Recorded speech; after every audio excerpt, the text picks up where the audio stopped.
दोस्तों नमस्कार। जैसे कि आप लोग जानते हैं कि हम लोग इस चैनल पे सामान्य ज्ञान की प्रैक्टिस करते हैं, जो कि आपके एसएससी और रेलवे के किसी भी एग्जाम के लिए बहुत ज़्यादा इंपॉर्टेंट होते हैं। आप इतना जानते होंगे, अगर आप इनमें से किसी भी एग्जाम की तैयारी करते हैं तो आपके लिए यह क्लास इंपॉर्टेंट है। अगर आप आरआरबी, एनटीपीसी या फिर CGL, CHSL, MTS, GD constable, stenographer, selection post या फिर आप किसी भी एग्जाम की तैयारी करते हैं, आपकी स्टेट का ही क्यों ना हो, जहाँ पर सामान्य ज्ञान पूछा जाता है, उन सभी परीक्षाओं के लिए यह क्लास इंपॉर्टेंट है। इसलिए आप लोग इसे देखिएगा पूरा, और जो भी यहाँ पर प्रश्न है उसे याद रखिएगा। और अगर ऐसे प्रश्न आपके एग्जाम में आते हैं तो गर्दा उड़ाइएगा। आज हमारा क्लास नंबर 6 है। इससे पहले की सारी क्लासेस हो चुकी हैं, आप उसे जाकर देख सकते हो, उसमें कोई दिक्कत वाली बात है भी नहीं, आप जानते हैं इतना। चलिए देखते हैं आज के कुछ इंपॉर्टेंट प्रश्नों को। देखिए, पहला प्रश्न है कि मोहम्मद गजनवी ने भारत में आक्रमण कब किया था और कितने बार किया था। आपको पता होना चाहिए, क्योंकि ऐसे प्रश्न आपके एग्जाम में पूछे जाते हैं। अगर आप किसी भी पेपर को उठाकर देखो, आपको ऐसे प्रश्न देखने को मिल जाएंगे। तो मोहम्मद गजनवी ने भारत पर कितने बार आक्रमण किए थे, कितने बार? तो सबको पता है कि 17 बार। कितने बार? 17 बार। लेकिन क्या 17 के 17 आक्रमण आपके लिए इंपॉर्टेंट है? ऐसा नहीं। जितने भी आक्रमण है आपको सबको याद नहीं रखना है। कुछ इंपॉर्टेंट है जो बहुत ज्यादा प्रसिद्ध है, महत्वपूर्ण है, उसे ही आपको याद रखना है। जैसे कि मोहम्मद गजनवी का आपको एक आक्रमण पता होना चाहिए, वह है आपका सोमनाथ मंदिर वाला आक्रमण।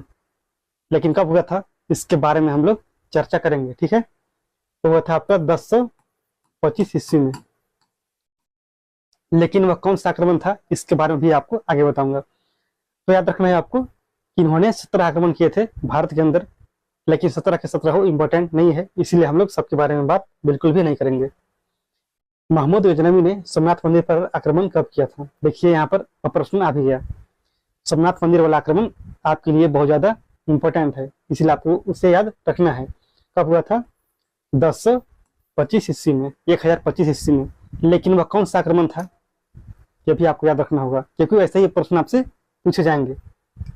यह था 16वां आक्रमण। कौन सा था? 16वां आक्रमण था। किसका? मोहम्मद गजनवी का, सोमनाथ मंदिर वाला आक्रमण।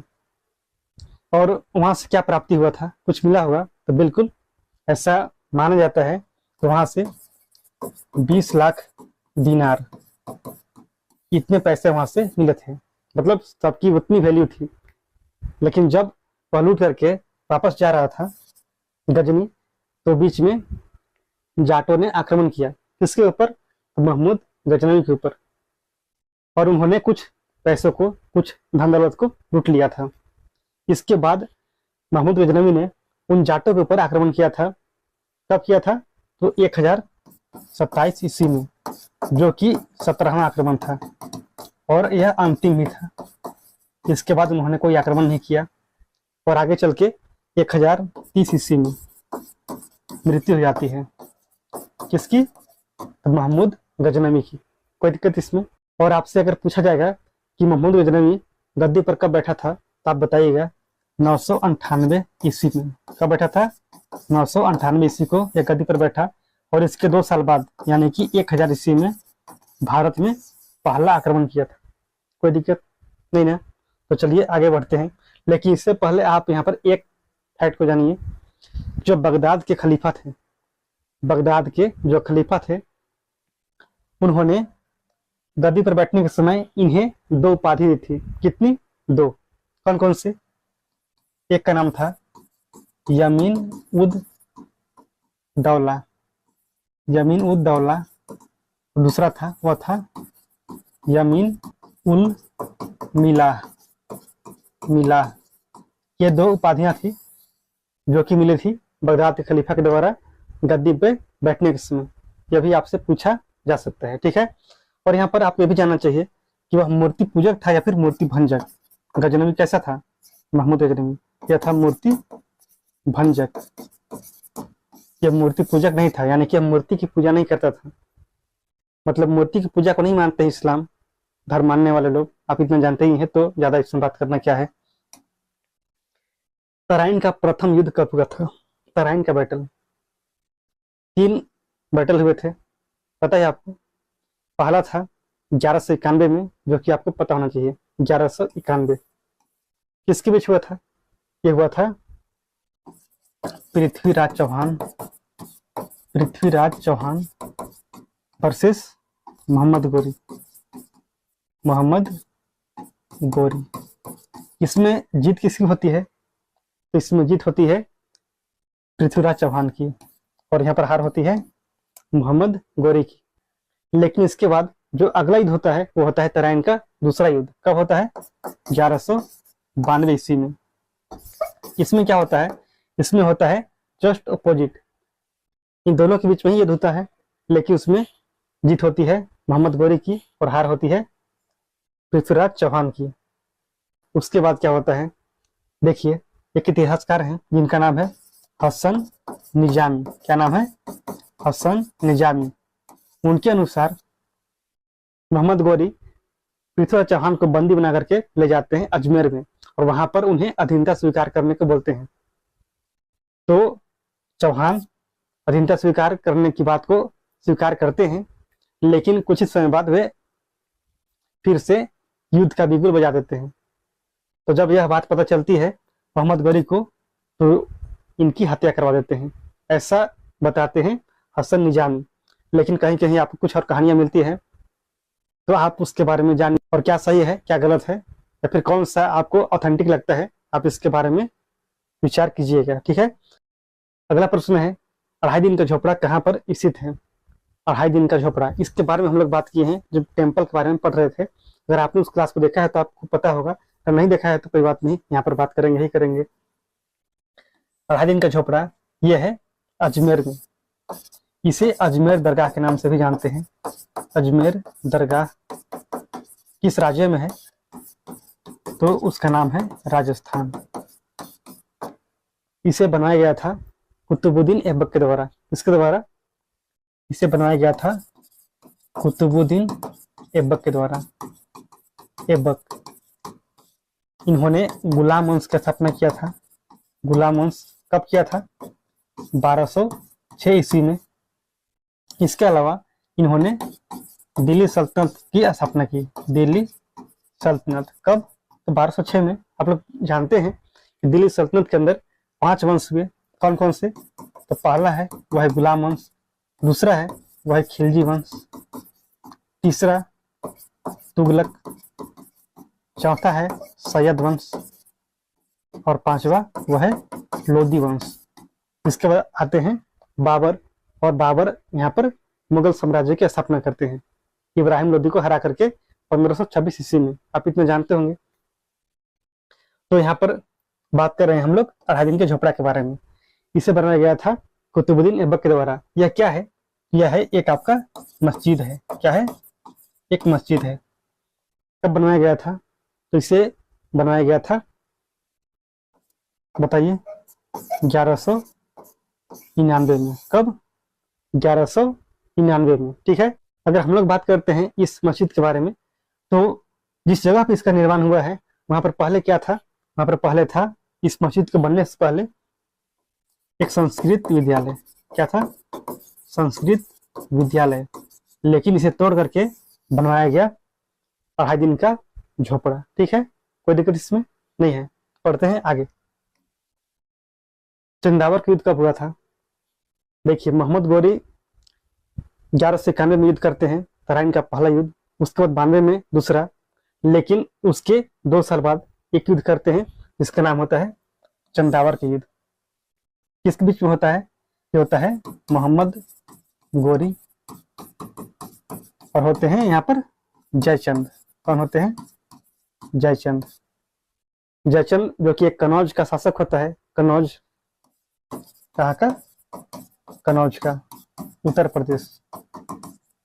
इन दोनों के बीच में होता है चंदावर का युद्ध। इसमें जीत होती है मोहम्मद गोरी की और हार होती है जयचंद की, और जयचंद की मृत्यु भी हो जाती है या मारा जाता है। सिंपल। तो उसके बाद क्या होता है?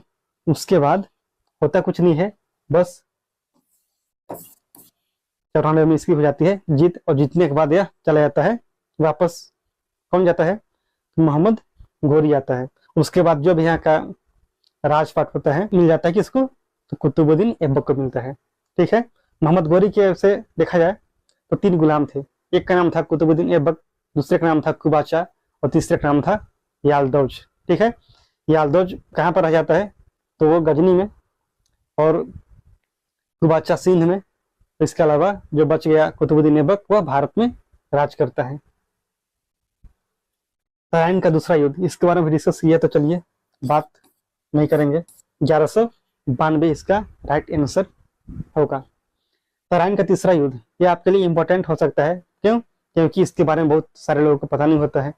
तराइन का तीसरा युद्ध ये होता है इल्तुतमिश और यालदौज के बीच में। इसके बीच में इल्तुतमिश और यालदौज, जिसमें कि यालदौज मारा जाता है और इल्तुतमिश विजयी होता है, सिंपल। लेकिन यहाँ पर आपसे पूछा जाएगा कि यह जो युद्ध था वह कब था? ये हुआ था 1215-16 में। अगर आप गूगल करेंगे तो आपको कहीं मिलेगा 1215, कहीं पर मिलेगा 1216। तो ऐसा माना जाता है कि यह युद्ध हुआ था 1216 में। ठीक है, कोई दिक्कत है तो नहीं बताइएगा। ये कब बना था? तो यह बना था 1192 में। मतलब उस समय काम स्टार्ट हुआ, इसे बनने में 4 साल लगे, तो 1194-96 ऐसा माना जाता है कि उस समय तक यह कंप्लीट हुआ था। ठीक है, और हम बात करते हैं इस मस्जिद के बारे में। तो जहां पर यह मस्जिद बना हुआ है वहां पर पहले क्या था? पहले था वहां पर हिंदू मंदिर। क्या था? हिंदू मंदिर। इसके अलावा वहां पर कुछ जैन मंदिर थे। इन मंदिरों को तोड़ करके वहां पर निर्माण किया गया कुव्वतुल इस्लाम मस्जिद का। और यह जो मस्जिद है, यह मस्जिद बनवाया गया था अजमेर विजय के अवसर पर। किसके विजय के अवसर पर? तो अजमेर विजय। अजमेर को जीतने के बाद इस मस्जिद का निर्माण करवाया गया था कुतुबुद्दीन ऐबक के द्वारा। कोई दिक्कत है इसमें? नहीं है ना? तो चलिए अगला प्रश्न देख ही लेते हैं, ज्यादा लेट करने से फायदा नहीं है। गजनवी वंश या फिर यमीनी वंश, इसके संस्थापक किसे माना जाता है? कौन है? बहुत सारे लोग बता देंगे महमूद गजनवी, तो इससे आपका आंसर गलत हो जाएगा। इसीलिए आपको याद रखना है जो इसके संस्थापक थे उनका नाम था अलपतगीन, जो कि एक तुर्की थे। अलपतगीन के द्वारा स्थापना किया जाता है गजनवी वंश का। आप यहाँ पर ऐसे समझिए, गजनवी वंश, इसकी स्थापना करते हैं अलपतगीन। अलपतगीन, ठीक है। लेकिन जब इनकी मृत्यु होती है तो इनके बेटे को बनना चाहिए, इनका नाम होता है इकहत। इनके बेटे का नाम होता है इकहत। इन्हें बनना चाहिए, क्या बनना चाहिए? उत्तराधिकारी। और साथ ही साथ इनके 3 गुलाम होते हैं। एक का नाम होता है बलबदगीन, दूसरे का नाम होता है पीराई, और तीसरे का नाम होता है सुबुक्तगीन। क्या नाम होता है? सुबुक्तगीन। ये बनते हैं, शासक बनते हैं, लेकिन इनकी मृत्यु हो जाती है। मृत्यु कैसे होती है? तो जो यह बलबदगीन है, जो गुलाम होता है बलबदगीन का, ये हत्या कर देते हैं। किसकी? इकहत की, जो इनका पुत्र होता है। उसके बाद खुद बैठते हैं गद्दी पर। जब खुद बैठते हैं तो कुछ समय बाद इनकी भी हो जाती है मृत्यु। जब मृत्यु होती है तो उसके बाद बैठ जाते हैं गद्दी पर पीराई। पीराई एक अयोग्य शासक था। कैसा था? अयोग्य, यानी कि यह अच्छे से शासन को संभाल नहीं पा रहा था। अगर बाहर से कोई अटैक कर दिया तो उसका सामना करने में यह सक्षम नहीं था। कैसे लड़ना है, कैसे उसको हराना है, कैसे भगाना है, कैसे अपने साम्राज्य की जनता की रक्षा करना है, यह इसके बस में नहीं था। तो उसमें जयपाल आक्रमण करता है, तो उसमें यह बचा नहीं पाता है अपने क्षेत्र को। कौन बचाता है? सुबुक्तगीन। सुबुक्तगीन योग्य था, जिसकी वजह से इन्होंने रक्षा किया अपने क्षेत्र का, अपने साम्राज्य का। तो उसके बाद इसकी हत्या करते हैं सुबुक्तगीन। क्यों? क्योंकि यह था अयोग्य, और गद्दी पर अगर अयोग्य व्यक्ति बैठा रहेगा तो सिंपल सी बात है कि उस साम्राज्य का होगा क्या? कभी उसका विकास नहीं होगा। तो इन्होंने इसकी हत्या कर दी सुबुक्तगीन ने, और खुद गद्दी पर बैठ जाते हैं। तो इनके 2 पुत्र होते हैं। एक का नाम होता है इस्माइल, दूसरे का नाम होता है महमूद। इनमें से बड़ा होता है महमूद और छोटा होता है इस्माइल। लेकिन सुबुक्तगीन चाहता था कि जो छोटा बेटा है वह गद्दी पर बैठे, लेकिन जो बड़ा बेटा था महमूद, इसे कभी भी अच्छा नहीं लगा, बर्दाश्त नहीं हुआ कि भाई बड़े के होते छोटा कैसे गद्दी पर बैठेगा।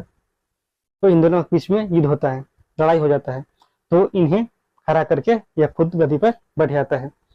और जब यह गद्दी पर बैठता है, गजनी की गद्दी पर, उसी समय से इन्हें हम लोग महमूद गजनवी के नाम से जानते हैं। सिंपल है, इसमें ज्यादा कुछ लॉजिक है नहीं। तो संस्थापक कौन हुए? ये हुए अलपगीन। लेकिन आप ऐसा बोल सकते हैं कि महमूद गजनवी एक सफल शासक या फिर एक बहुत ज्यादा प्रसिद्ध शासक हुआ गजनवी वंश का, लेकिन संस्थापक यह नहीं था। कौन था? अलपगीन था। इसीलिए आपको इसे ध्यान में रखना है। भारत में अरबों की अंतिम विजय कौन सी विजय मानी जाती है? भारत में अरबों की जो अंतिम विजय थी वह थी मुल्तान विजय। कौन सी? मुल्तान विजय। सिंपल। अगर आपको पता है कि जब आक्रमण हुआ था राजा दाहिर के समय में, तो उसमें कौन कौन से किले पर आक्रमण हुआ था? जैसे कि आपका निरुल किला, पता है आपको निरुल किला के बारे में? उसका होता है रावर का युद्ध, उससे पहले भी युद्ध होता है। तो उन सभी युद्ध का आपको जानना है, समझना है, याद रखना है, वहां पर कैसे युद्ध हुआ था और उसमें क्या हुआ था। क्योंकि आपको पता होगा जो लंका के राजा थे, लंका का राजा कौन थे बताइए? उसमें आक्रमण किसने किया था? मोहम्मद बिन कासिम ने। तो मोहम्मद बिन कासिम ने किस किस किले को जीता था, कैसे जीता था, ये सब इंटरेस्टिंग कहानियां हैं जो कि आपको मतलब पढ़ेंगे तो मजा आएगा। सिंपल सी बात है, पढ़िएगा कभी भी कि कैसे निरुल किला के ऊपर अटैक हुआ, कैसे रावर की युद्ध हुआ, कैसे मुल्तान विजय हुआ, कैसे और दो तीन युद्ध होते हैं जो कि यहाँ पर हम नहीं बताएंगे आपको। कब बताएंगे? जब हम लोग पढ़ेंगे मध्यकालीन भारत के इतिहास और सबसे पहले अरबों का आक्रमण। ठीक है, तो ये आपको समझ आया होगा। तो समझ में आया है तो भाई बहुत अच्छी बात है। ये हमारे कुछ आज के इंपॉर्टेंट प्रश्न थे जो कि आपके किसी भी एग्जाम में आ सकते हैं। बोलो आएगा कि नहीं? बिल्कुल आएगा। तो इससे आप लोग अच्छे से याद रखिएगा। मिलते हैं अगले क्लास में।